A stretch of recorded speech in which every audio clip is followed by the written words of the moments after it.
No prophet can heal even headache. Mark my words. If you like, take the truth. If you don't like, believe in lies. Onwero onye amụma ga-agwọ ọnwụ mmadụ ọya. Bulugodu the commonest, the simplest issue ọwụwa, headache. No pastor can open, no prophet can open the eyes of the blind. No prophet can make the lame to walk. Onwero prophet don't know one where that ability. Onyo sonya kwele eziokwu, onyo sonya kwele okwu ase. Welcome to this live broadcast. Share the broadcast because it's going to be a bomb. I know the outcome may not be sweet, but we are ready for it. It is our duty and our obligation to tell the world the truth. Because so many has lived in lies for many years. Let me start again. No pastor, no prophet, no evangelist, no brother, no reverend father, no priest can heal the sick.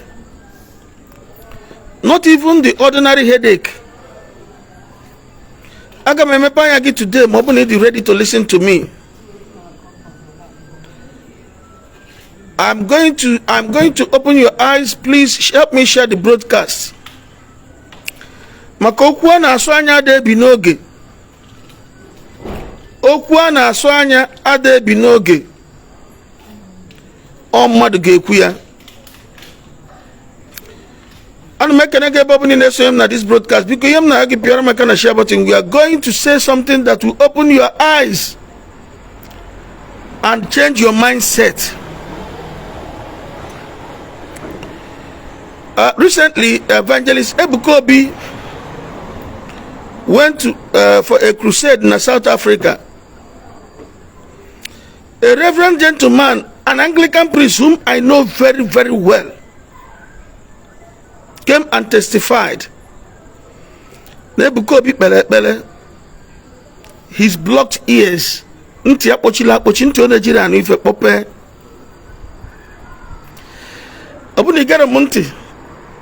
Inwe ike bido nkwugheri mana ige m ntị emụta ife ayo ngị kipịara maka na share button. That reverend gentleman when your testimony, I watched it. Ejimanya mfia nke abụrụ na nke ndị media team gosiri. I saw it, and this is a man I have met 2 times na my 2 programs in South Africa. My first program in South Africa in 2008. Program woman in South Africa in 2008. I met with this man. Program woman in South Africa in 2011. I met with this same man. Then on what problem nanti apochila apochi. But recently I had no was the problem nanti now dan or Jesus ofunti anuife. Mana program evangelist Ebukobi na South Africa nti akpochila akpochi pope onubu ife. I want to tell the world that evangelist Ebukobi did not open the ears of that man, because as I said at the beginning, now no prophet, no pastor, no prophet, no priest, no evangelist, no reverend father can heal the sick. Kiara maka na shabat no webem naga o. Ali tukona na mota until malebe bus stop hand. Kiara maka na shabat. God bless you. Now, I had to contact this man because no one mofuma. Owebulu na mbonu na Ebukobi na bia South Africa. No banye go 7 days fasting. Yana nwunye onye na-ekwu maka ya bụ ụkọchukwu Anglican na that Anglican priest nye testimony na program Ebuka Obi na South Africa. That man abanyego 7 days fasting, telling God to use evangelist Ebuka Obi to settle his case. And when evangelist Ebuka Obi came in South Africa, God used him into the man mepe. Now the question is, Obe Ebuka Obi mepe into the man? Was Ebuka Obi the one that performed the miracle? The answer is no. Because we are only servants. It is God that performs miracles using his servants. Abiam Ebai Neje. Opposite Ibanaka a prophet or a prophetess. Because they were a problem or they were one challenge or the other. Open the Malabam Naga, you must be to share the broadcast because oh my God, my nene. Help me share the broadcast, no my God, my nene. Open Ibanaka a prophet or a prophetess because they were one challenge or the other. Unlike evangelist Ebuka Obi, who is there? Because some people, I don't know why I'm in love with that guy. Munia brobo, by nature and by ministry, Munia brobo. Egwana baya for 26 years. Now by inama ade me here, anya me here internet. Okwofu kai by internet for the woman by name exist. But I'll tell you why I'm in love with him. Oh, when they got up this broadcast now because they thought I have come to attack Ebuka Obi. But I don't know where Kuna Cheda now.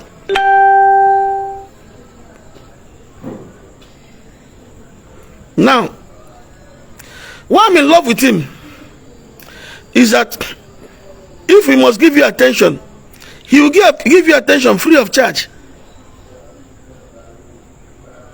A guy has a consultation fee. And that is why I am coming this way. Anybody that is demanding money from you for consultation,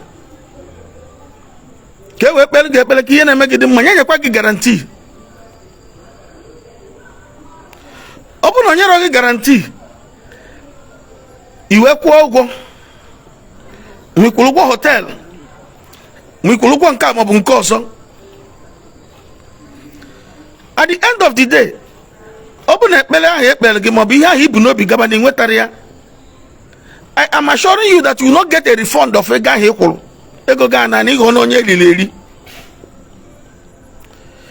And that is why I want to talk to Mommy Nkem Adu of Jesus Never Fail Ministry.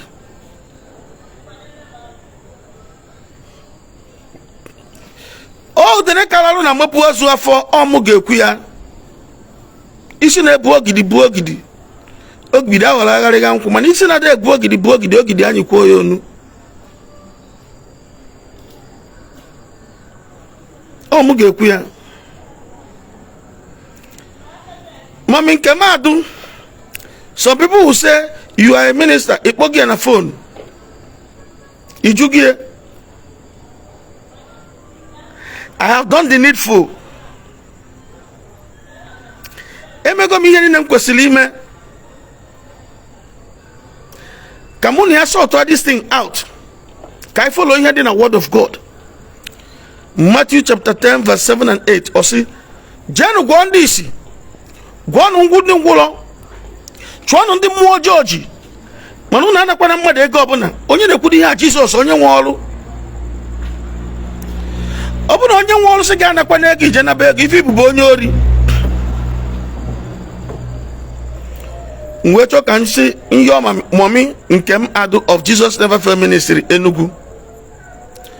Mommy send them money to your ministry because onye mo na ekwu na phone agwa m ya sị ya obugod na mo na ha obugod na mo na ga ma nkwu maybe I'm wondering why now I'm gonna talk to you through the media. I promise them that I will talk to you through the media since open a heart choro kamona gikuo gemunti ayo kam na yo gi mommy puta gwandu wa no buru eziokwu send them money to you onye si Enugu na achọ ka ya bịa fum na Anambra nwegwa na Anambra dị far nya Ghana nke mommy nke mad Jesus Savior no kwa the same spirit na alụ ọlụ that person say na anaria 50,000 no bụ na achọ ka gị na ekwe one on one no nwe hotel ọ ga-eje lodge ya 50,000 naira before gị na ekwe mommy eche m nwere office ọ na hotel ka ị na-afụ ndị mmadụ ka e mezi office gị so onye je lodge na hotel ọkwụ 50,000 ka gị na ya wee kwuo one on one he when your privacy ke me kwa office gi mommy open office ga draw conducive enough email office gi ko enwe all the confidential enwe privacy na your office kezi nke bụ na ndị send it to you na was mmadụ no 4 persons na gwam the same thing and these 4 persons amara onwe ha. And that was why I wanted to speak with you. As a woman of God, you are. Mana one engineer, eti your phone number na your platform. Enyero gap kamona gikuo. Mwese na magwazi goku na public. Abu kwa udene kalaro na mapozu afo. I bu instruments na kachuku oburu anyị na warrior anyị ada warrior onwere man of God na warrior onwere prophet na warrior onwere priest na warrior onwere reverend na warrior onwere reverend father na warrior Matthias ana ma bebego Matthias I'm coming to your house so very soon ị ga-afụ n'ọnụ ụzọ gị na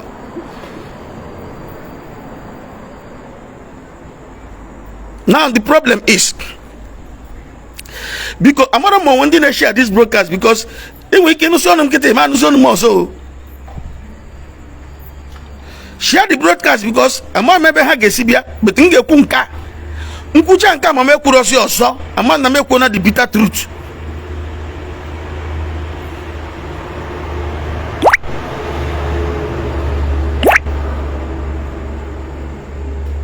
now Ndem send it to you, mommy. How did disappointed? Na ha biagwa na ha gaku 50,000. Alo jana hotel. Ibiafu hana for hotel ah. And some people were demanding, if you don't have an office, happen ke hotel. I also heard from them, no one ever na found them na open hall. Na 7,000. Mommy, come out and debunk it. Prophetess Nkemadu, I am not accusing you. I am saying what the people I sent to you told me. I am not taking it as the truth. Now, but you know, when they in a comment section, had the money. You know, in a comment section, they got fear. You are victims in the comment section. Now, couldn't had the money.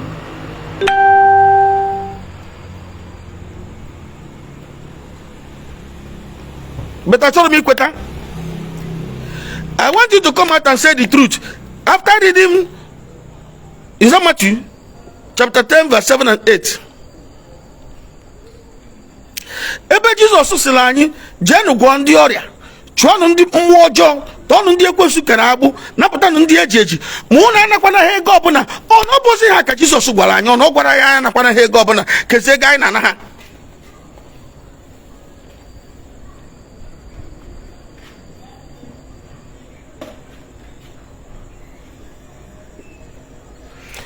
Open my hand name back I share the broadcast because yeah, for all Christians share the broadcast. We are not here to attack anybody, but we are here to talk to ourselves. Open an engineer, quick, I'm gonna mom equal direct. Maybe grace, yeah, they going too much, and I need from on no problem. Kaikuzayaba. Kaikuzayaba. Onye wall I na alubu Jesus Christ, Jesus Christi. Osilani jetu amuojo, guandi oya, menkoso. What's I game? What's I? Anyana kwana mwade gobuna. At times I look at Matthias. I saw my hot or you. Mana level of exposure. And then you subu. And I'm beside the Matthias. No. Share on this broadcast. No brakoko muazi. At times I look at Matthias as somebody that deserves an apology. Because not the Kwankada young man, my hot or you. Man, at the level of his education, the economy affect.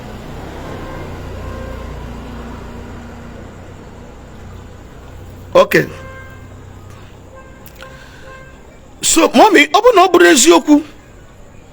Open at this 50,000 naira allegation of Brezioku. Come and debunk it. This is one. Number two. Mbije program na Lagos. This is 50,000, and 50,000, and 20,000, and 10,000 etc. Before they talk to you or before you talk to them, open up Rezoku mommy, come and debunk it. Share on this broadcast because you don't make a share button. Then again, program Abuja. The report to the Eba, and we got messages. WhatsApp made you go. Also, I know freely we received, freely we shall give. I'll go more for 26 years, and that one can be accused. Now, man, to get consultation fees. And I have testimonies. If you say I don't have testimonies, go down to my page and confirm.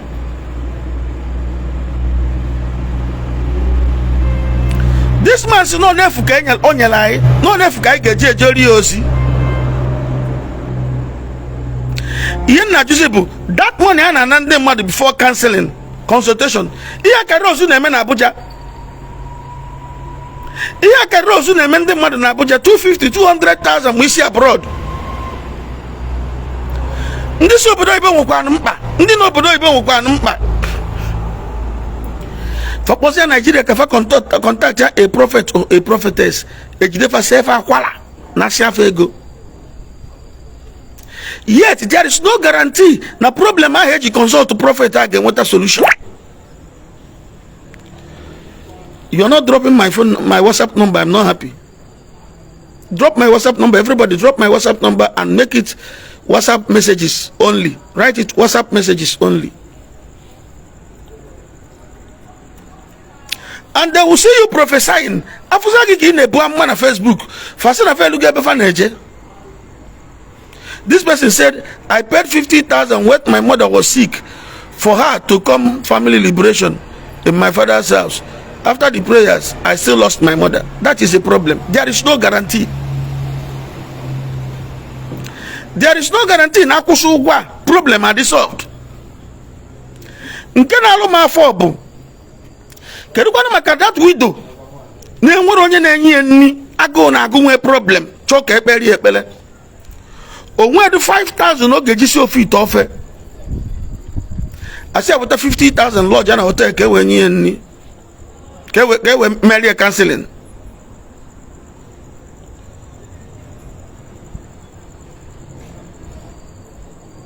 Eh? Ke yo basazi hotel na cancelling. Ke yo basazi hotel na prayers. Ke do make office. Enwe office. And that is why I can stand up boldly and tell you, for the past 26 years in Nigeria, Bianeba Hoa, Namna Gego consultation. Nangwa Gini Geso see the 2 pieces belege. na tupu Chineke aza ekpere gị and other things. So mommy, because of the love I have for you, can you send go 4 people, I can bring them anywhere. People go to the court, I'll bring them to the court. If I don't love you, I will not be sending people to you. Ndi no na Enugu. Say no badu no na agbamota bia ba. Onwe yen benefit no na bia here. Mommy, can you see there in Enugu? But I want to believe that they were lying to me. Make a video and debunk it. Simple.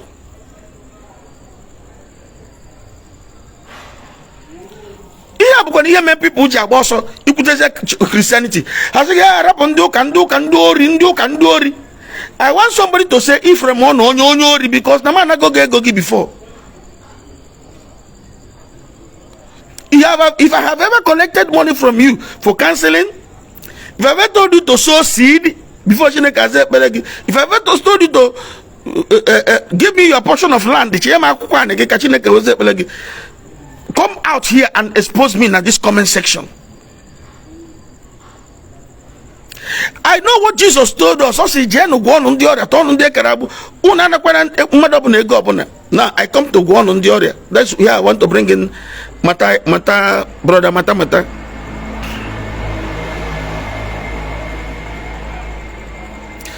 Nyeremaka share the broadcast.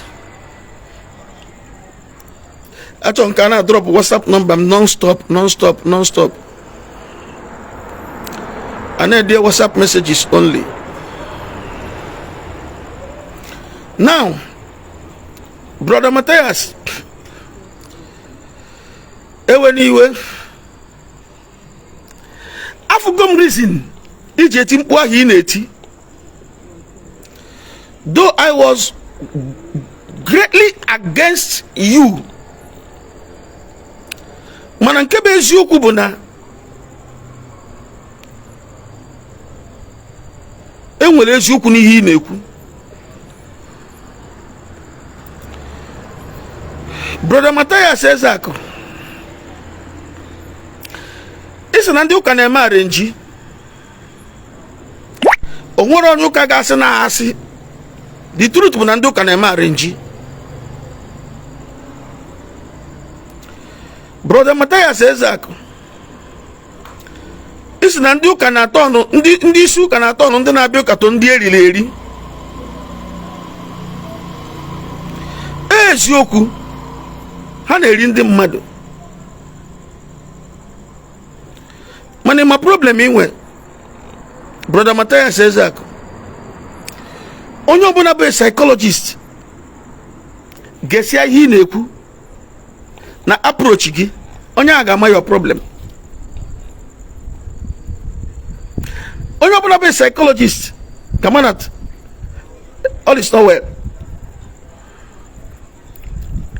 For you to go to ebe moto nwere accident, jena si ndị nwere accident, Jesus said disappoint go no, ndị nwere accident. For you to mock onye nwe ya nwụrụ, na asị ifro na you need global attention. Ma ọ bụ na ị ga-ekwe. Mana ihe nji metụ gị aka ebe a bụ na eziokwu dịkwa n'ihe ị na-ekwu. Onye ọbụla chọrọ igwe onwe eziokwu dịkwa n'ihe Matthias Ezako na-ekwu. Ndị ụka na ndị mmadụ ego ndị ụka na-egwu ndị mmadụ wayo ndị ụka na-eme arenji ndị ụka na ndị mmadụ tight were abụọ ọgaranya bete ejikwa m aka na omenani bụ ụzọ eziokwu na ihe Matthias na-asị na ndị ụka na-eme na ya nwa adịghị emekwa ya ebe ahụ. Maka ọ kọndem sị ihe ndị ụka na-emelukwa mebi ya na omenani bụ ụzọ eziokwu. Ọ bụla ya bụ na ọ na-asọ oke mana o ji eze ekerie ụmụaka. Ka m kwuo ya ọzọ, ọ bụla ya bụ na ọ na-asọ oke mana o ji eze ekerie ụmụaka. Wanti to kita abanye m ikpele ndị mmadụ ekpele, mana tupu m kpele gị ekpele, share go this broadcast. M finish with Matthias. Abịazie m to pastor, amara m afa pastor. Gwa m afa pastor Matthias kpọ ndị ọya jena nke ya. Onwe pastor Matthias kpọ ndị arụ na-adịrọ jena chọọchị ya. Ana m abịa. So mata ị na-ekwu eziokwu, ndị ụka na-ekwu wayo. In fact, you are media man. Arrange carry no ka mata ekwe. Ndị ụka na ndị mmadụ ego dịka nna support gị taa from today, na support gị Matthias, make it quite sure na ndị a na-abịa ụka omenala bụ ụzọ eziokwu na ndụ na ịda anakwafe ego otu ndị ụka si anafe ego. Maka ọ bụ na fa na-eme offering otu ndị ụka si eme and all that mechie ọnụ ga-ekwu erizina. And make sure na inwe proper mental evaluation, because the way you face issue, the way you approach issue, game no onye chọbụrụ ige gị ntị nwere ike sị mba na onye adịkọ nwe ife na-eme ya n'isi. People who wanted to listen to you, the way you may approach issue, dịka gị na onye ọbụla na-anọ ọgụ onye ga-enega ya feel na ọ dịka onwe. So you need a mental evaluation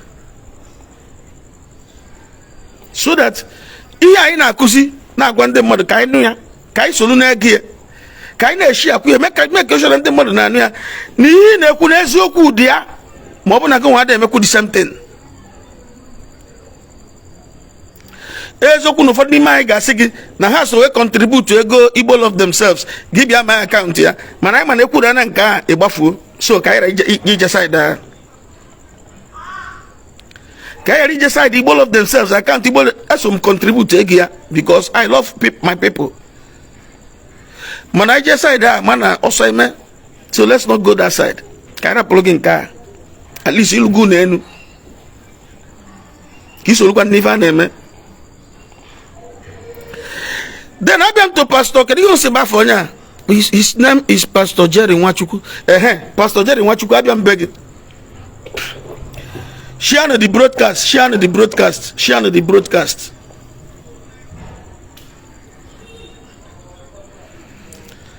I'm na people na check and build up pele buba mama mmemia mana ka metugo one or two things aka.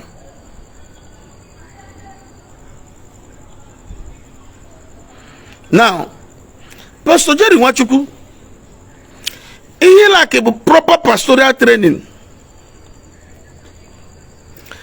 Matthias, a mom kagini asije, I brought part of it. I didn't watch you. I just saw it. Amara me boss bido. Mano na from ka apota ndi oya na ebi na me program ke igwo ha.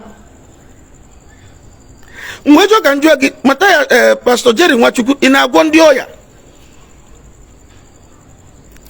Obuni no nya na mbido broadcaster ifu ka nkwuru na nwoke ntichiri Chineke mepela ntị ya ọnụbụ ife na South Africa onye ụkọchukwu Anglican ebe brother Ebuka Obi na-eme program ekwumukwuru ebe a na ọ bụrụ Ebuka Obi mepela ntị ya, onye mepela ntị ya bụ Jehovah Almighty. Mana before ntị the man na-emepe, the man gwazili mụnwa because onye bụ ụkọchukwu mmalụ ọfụma 2008-2009 mgbe nje my first program na South Africa. The second program na South Africa 2011 mụ na ya fụrụ anya. This man wee gwazie m n'ụtụtụ a sim na before ozugbo nya nọ na Ebuka Obi na-abịa South Africa na ya banyere ebumọnụ 7 days si Chineke ya biko nya zuchi egwuọ ya. Now Chineke wee zute this man wee use evangelist Ebuka Obi wee gwọọ ya ntị ya mepee. When I na watch this broadcast, Ebuka Obi gwọọ the man. I don't want to talk about that lady miracle as in Okpulisi, the prophet Joe Ageneke or Sydney actually ego. I don't want to talk about that one. The man kebe eziokwu. Ọ chọrọ ego enyi ego. Bartimaeus na Bible nwoke Okpulisi a na-akpọ Bartimaeus, mana ezigbo afọ Bartimaeus. Mgbe ọ bịakwutere Jizọs, ofu ka Jesus na-agosi Jesus Christ nwa David mere m ebere. Jesus si kpọta ya akpọta the man. Bible si na Jesus jụrụ ya si gịnị ka ị chọ ka m mere gị? Gụọ anụ Bible ụnụ before na abịa na-ekwugheri. Or in Kanga was a condition and the modern share broadcaster before and continue. Share ban broadcaster can continue. I'm a governor, men or two enemies, Mankucha. In Menwegas enemy in any money. Enemy to go to make in any money. Or get all mono. Talking about a good motor nanya in a bayalum for a moto. Why ain't your enemy to get me? Open the end of quadros game, my question, Raja. But I will tell you the truth must always be bitter. Jesus for this man, police. Close that gate. Christ, I forgot that this man, police. Still, or joy, I say, Guinea Kitch or Camereg. The man said, Achon can make it, he make him fuso. That is his desire. Prophet Debunking before miracles, Guinea Kitch or Camereg, say, let your any ego, Kakuno, any ego. Healing abroad, healing a process. Pastor Jerry, what you follow hands Christianity. Pastor Jerry, what you don't see about Numa Mary. Onye gagwa no done kalaro na mapozu afọ afam bi frem no nya no moju mmadu gbuo ya onwe problem.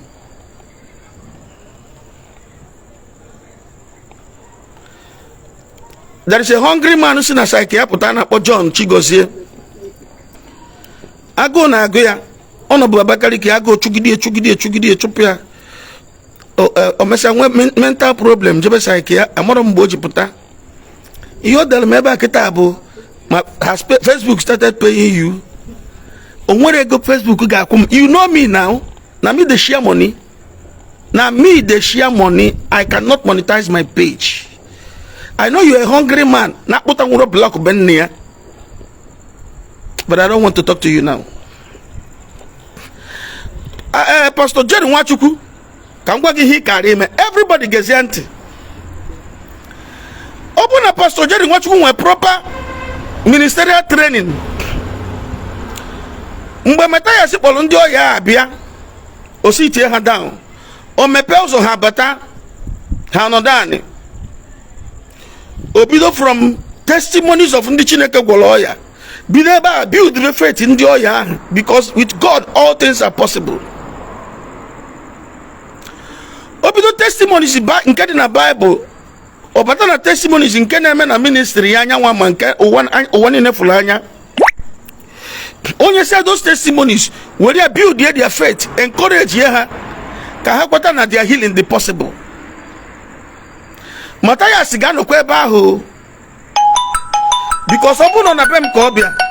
Mbe dozi bem no di na Mataya sibia odi humbled. Omamem ikuku eburie. Maka no bele mmiri kan shikon nwere ike ichi eze onwa ya nwa na River Niger mmiri agbagbuo ya no ku ka na anyu ka akpa na bono onyure ebe obogubi obe ebe obogubi nyu akpa na nwere ya afa akpa na ya anya obuno na bem ka mata ya sekpon ndi oya bia will sit them down. They will sit down and hear the word of God. Then asogwa ikenna ikpotal mo onye kpuru isi na my ministry. Kuziberia the word of God, kuzicharia. I will now tell him, Iye Jesus gwara anya maka the persistent widow. The persistent widow according to Christ. When I go Bible my hand neku.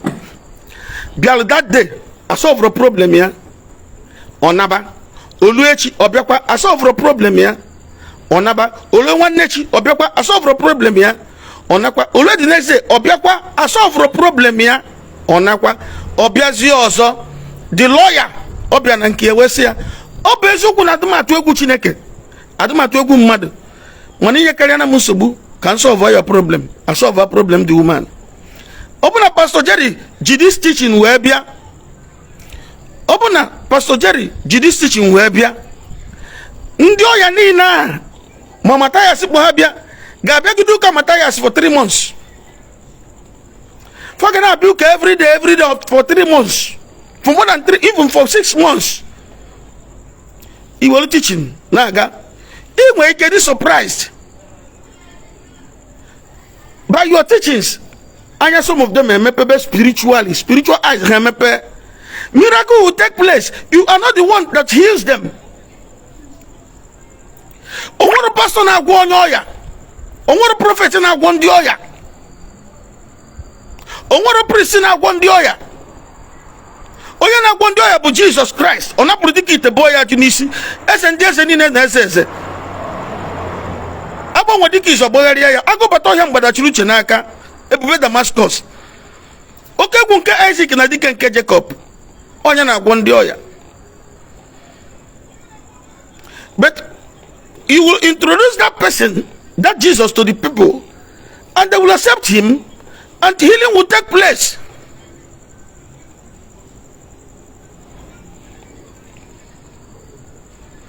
But you chickened out. You became a coward. Where to where Matthias you go? You became a coward. You chickened out. Because you want a proper pastoral training. Mormon Commando, do not forget what I've demanded from you. Soon. Do not forget what I demanded from you. Please come out and debunk the fact. Now said in an ego. Because why in that ego? Why in that ego consultation? Because can call out like this. I am calling you out because of the love I have for you. And I'm going to roll a direct.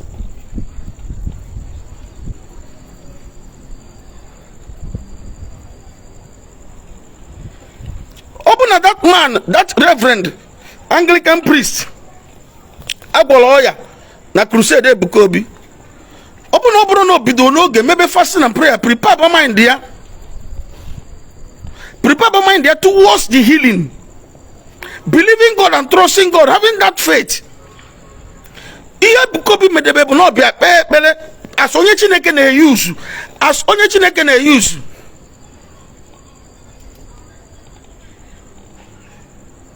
Finally, God used him to heal the man. God used Prophet Debunking to heal the man because the man has prepared his mind towards that healing before the time. You cannot just bring the sick from anywhere. Say and I'm going to I want to go and get an. Have I ever told you that I heal the sick? I want to go and get before. Oh, one young wagon I want to and I bought the boy wucha. Or the money member. I can't buy you what the carbunco. Onye na ya na mi he sirike. Onye na ya na mi ho na ku na ya na ku ho na ma na kwa Jesus Christ. Nwoke na ga aritu na ocheze. O ga chigide. Tinubu achisia. Bito obi achia. Ihe ni na ga achisia o ga na achi. Ebi.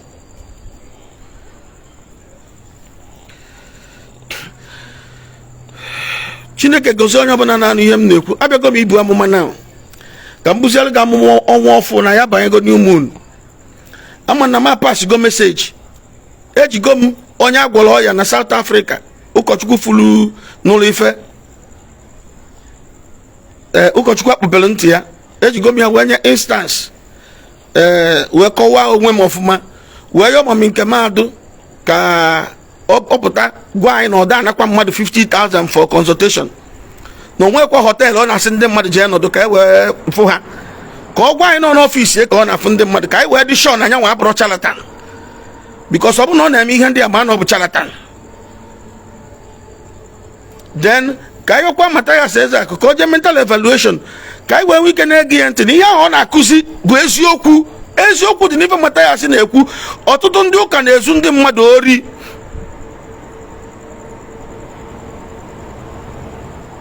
Mana only the common mental evaluation or gabone adaba.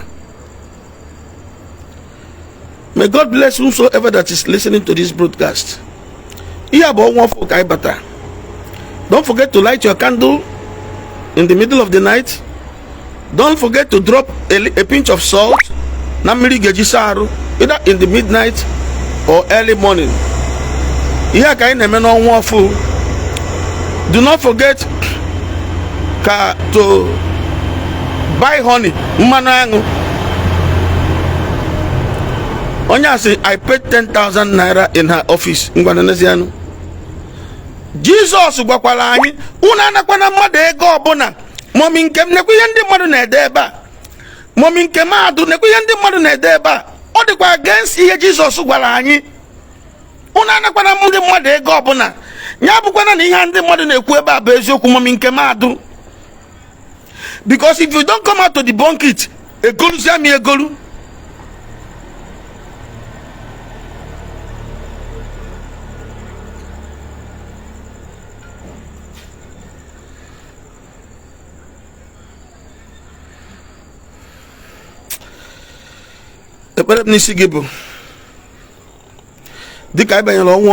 do not forget to light your candle in the middle of the night. This is the last day. The moon appeared 3 days ago. We surfaced the camera 2 days ago and in the physical yesterday. Now, do not forget to light a candle. Do not forget to add a pinch of salt, not a cup of salt, but a pinch like this. In the middle of the night. Then you can't forget to use your honey, lick a little honey. Please, everybody should ignore that hungry man, John Chigozie. He just came out from psychiatric, so okay, ignore him. Let's continue. Now, you don't forget to use the honey. No matter how to use the honey, watch the last live broadcast. Live broadcast I made yesterday and came a day before. Live broadcast I made day before yesterday and live broadcast I made 3 days ago. Because you look how to use the honey, how to use the salt, and how to light your candle if you can. That one is not compulsory, but if you can, light your candle. We even told you that some people are buying padlock. The Ezekiel chapter 46 verse 1. You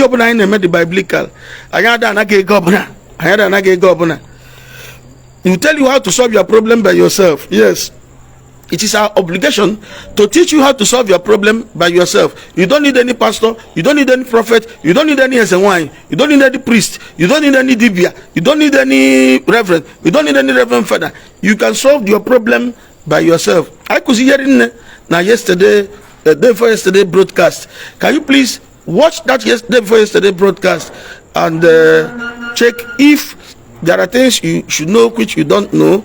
Imari he kwesi ke mal makoyana oyana amari he kwesi ko mari he ne kwesiri menanduya gana menanduya Chineke gozie gi diki na so na this broadcast ki yo mabido menandu gi this year onu so ni no nyi lo kpochiri na ndu gi ejim Ezekiel chapter 46 verse 1 bia ebe Chineke se no mputa nke onwo ofu at the appearance of the new moon, at the appearance of the new moon, every closed door will open. This is the word of God. Ezekiel 46 verse 1. At the appearance of the new moon, that door the enemy has closed against you shall open. And that's my prayer for you. Otu tata bo mputa nke onwo ho tata ki Jose na kwose na mputa nke onwo ho ekpere m n'isi gi bụ n'ụzọ bụ onye ilo mechiri na ndụ gị ụzọ bụ onye ilo mechiri na ezinụlọ gị na otu anyị na-ekwubi okwu otu ka Jehova ga-emere gị ya mmadụ ọbụla agaghị anaghị ego ọbụla ị ga-enwe testimony ụwa ga-afụ in the name of Jesus Christ. Amen. Ana m ekpekwara gị ekpere dịka m na-ewere ya na 2 Kings chapter 2 verse 19. Mgbe ị na-ewere nwantịntị nnu tinye na mmiri ga-eji saa arụ. Bible says the men of the city said unto Elijah, ndị ikom obodo a wee sị Elisha, biko na ọnọdụ anyị dị mma n'anya ndị mmadụ mana nke bụ eziokwu bụ na isoro anyị na-aruo na be anyị fụ na ọnọdụ anyị adịrọ mma. These people confessed si na ọnọdụ ha n'anya ndị mmadụ na ọnọdụ ha dị mma mana nke bụ reality bụ na ọnọdụ ha adịrọ mma. Onye ọma wee sị wetara m ọkụ ọhụụ tinyekwanụ nnu n'ime ya ewetara ya okwe tinyere nnu ọ gaa n'ebe mmiri ga-asị asụpụta wetụbanụ na mmiri a wee sị ihe a ka Chineke kwuru site na nnu ntụnye na mmiri emego nka mmiri abụrụ ya ga-esiri anya unu ezi ndụ ọnwụ maọbala na-adịghị ekwe ka ihe ka aka ga ya dịkwa ọzọ n'ime ndụ unu mmadụ ọbụla na-anụ unu n'abalị ya dịka ị ga-eje ozi ya dịka ntụziaka anyị nyere gị si wee dị ọnọdụ ọjọọ niile a na-ahụtabụ na ezinụlọ gị mgbe gara aga ọnọdụ ọjọọ niile a na-ahụtabụ na biznes gị mgbe gara aga ọnọdụ ọjọọ niile a na-ahụtabụ n'ebe ị nọ mgbe gara aga dịka ị na-esonye na this broadcast ana m ekwubi okwu na ọnọdụ ọjọọ dị otu a agaghị adịkwa ire n'ebe ị nọ ọzọ n'aha Jesus Christ. Amen. Ọ bụrụ na ipiba aka na share button pịọrọ m aka na share button mee ya ngwa ngwa. Ekpere nke ikpeazụ maọbụ ekpere nke na-eso nke ikpeazụ bụ mgbe Jonathan were mmanụ aṅụ na 1 King chapter 14 verse 27 o wee lachaa ya mgbe ọ na-afọ ọnọdụ ọjọọ dị na ndụ ya ọnọdụ ọjọọ dị n'ezinụlọ ya Bible sị na verse 29 o wee nye testimony si na mgbe mbụ na amamihe anyị na-agabiga mana that day m nwere mbele mmanụ aṅụ alachaa n'ile m na that osi I began to feel much better according to Good News Bible. Then, according to King James Bible, my countenance changed. Whomsoever that is watching me this evening, you got your honey. When may I again at the last broadcast? Let your countenance change. Let there be a positive change in your life. Let there be a positive change in your family. Let there be a positive change in your business. In the mighty name of Jesus Christ. Begin to feel much better in every area of your life. In the mighty name of Jesus Christ. No power of darkness will be able to stop it. No demon will be able to stop it. No demon, no principality will be able to stop it. In the mighty name of Jesus Christ. The God of heaven will prosper you. Now, finally, as you take your bed in the middle of the night or early tomorrow morning, ọnọdụ ọjọọ ọbụla na-ekwesịrị na ndụ gị gosi otu a na-apụ ọnọdụ ọjọọ ọbụla mmụọ ọjọọ wụta na ndụ gị gosi otu a na-apụ ọnọdụ ọjọọ ọbụla mmadụ ọjọọ wụta na ndụ gị gosi otu a na-apụ ọnọdụ ọjọọ ọbụla ike ọchịchịrị wụta na ndụ gị gosi otu a na-apụ ka isi otu a na-aba na nwere onwe gị in the mighty name of Jesus Christ. Amen. My WhatsApp number bụ 07036215106. I thought you would be typing the WhatsApp number and sending. 36215106. That's my WhatsApp number. Because apokona ma on a phone, just direct message, please. Apokona ma on a phone, direct message. The not complain on a message here not the gaka. Open a message not the gaka and I am any big attention. Just go there and write hi. Because then with thousands of messages, if you write hi nabania then I'll begin to look into your matter. I reply a message, what to do, and I wait for your testimonies. I am not demanding any money from anybody, but I'm sure the result got it loud and clear. Open the share the broadcast because Neremaka share the broadcast. Chineke Gozegi Makaniso Nyaleba and continue following this page. We have a lot for you, and by the grace of God, He gets on Andena Kopoti Homa Chineke Mere. I have so many testimonies on this page. It's a verifiable testimonies. Or it's a because I can get details on your testimony. So that you can confirm, Mama in a marriage, I am Caligoni marriage, and I get you go Jelchine Nisiki free of charge and wait for the testimonies. In the mighty name of Jesus. The WhatsApp number was 07036215106. Just drop a message there and wait for us. Akuzwa wa Angel Angoreka, God bless you. Ochi Wabono. Amanisha got the broadcast. Juliet Okorobikonu sharing the broadcast. Faith Uguoke Wansuka sharing the broadcast. Florence Ojuku Amamnige share the broadcast. Ebukanoke Kachineka Mgozegi Uche Ezeike Bikono radio with no battery. I have a mother diva. Atokwanum radio with no battery. Radio cho battery because God bless you. Faith everyone God bless you. Piaramakana share button. NDBC Mike, Piaramaka share button. Officer Eric, Piaramaka share button. We'll make sure you share on the broadcast. Chingwa Chukura, Ishago the broadcast. Tochuku Morgan on Biko Piaramaka share button. Akoima, Esibo Mama, Equas gonna Kangol Egundin. Ngarapia Kodi Bosoka. Uju Grace, more the limb. Uju God bless you. Pierre Makana share button. Open a message you got it on my page, na my WhatsApp, na reply beya. Just go there and say hi. Kachineke goes here education na this broadcast, and then Makani share go this broadcast. Evidence ada Jesus biko o amaka okoye biko charity anadi ngwa apia kana chinwe ani Pierre Makana share button. Onyeka Becky, I know you do that. God bless you. Opera Lugard, God bless you for being here. One for Zoma, God bless you for being here. Chima, how can be late? Please make sure you go and watch this video. Denisi, God bless you. Stella, Chi, Amaka, Chinyaka, God bless you. Pianamaka share button. Kingsley Dawn, God bless you. Pianamaka share button. Okay, I can't continue mentioning everybody's name. Nanyalugo, Amamni Naba, and others. Kachineka goes here. Pianamaka share button. I am not coming live tomorrow. I got my live tomorrow. Man, Bob Nanga be live. We have a lot to do. And by the grace of God, I can end with testimonies. I love you all. Go back and watch the video. This broadcast, Nisi. Up from here. Afambu Ephraim. Ononye.